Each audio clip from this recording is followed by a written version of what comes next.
Bueno, autóctonos, estamos aquí con unos autóctonos de De Laurín de la Torre. Vamos aquí a ver a su explotación ahí. Vamos a ver el ganado todo en la tierra. Vamos aquí en esta limusina, tenemos chofer y todo. Mira, mira, duda. A mí es una marihuana. Ay.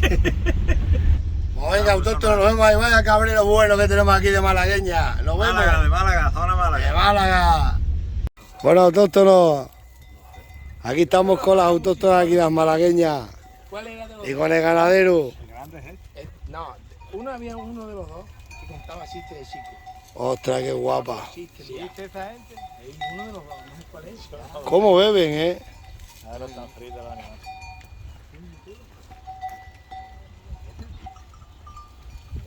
Está dada, ¿no?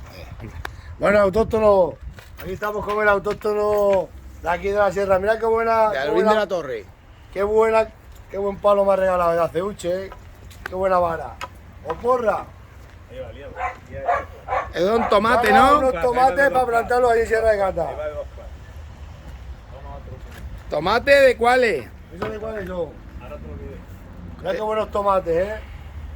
Van para allá, van a hacer 600 kilómetros. El otro porque era... Aquí, tengo el papel yo aquí. Toma, Bien. bueno. A ver, Que estoy grabando, ¿no. Cámara, no pasa la cámara. Venga, vale. No, si esto yo me voy para allá, esta noche. Pues gracias. Pero lo moja. Sí, hay que mojarlo.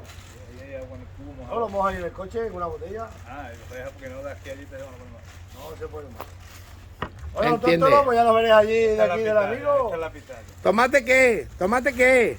Dinos los tomates que son.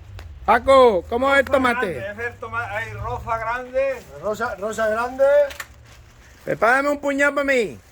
Que yo no vaya con huerta perdida. Párale a la cámara que está haciendo aquí el trabajo de cámara. ¿También quieres, Michael? Échalo, que yo lo voy a echar allí en la maceta. Échalo para Mike. En la maceta lo voy a echar, dale. Claro. Pero tú, Ganolo, ¿cuánto vas a sembrar tú? Da, unas poquillas, poco. Y a 2 hectáreas va a sembrar. Sí. ¿Quieres más? No, ya está. Eso me vale. Voy a coger una servilleta. Venga, gracias. Bueno, autóctono, aquí andamos, a ver si A ver, dale algo. nos despedimos del amigo.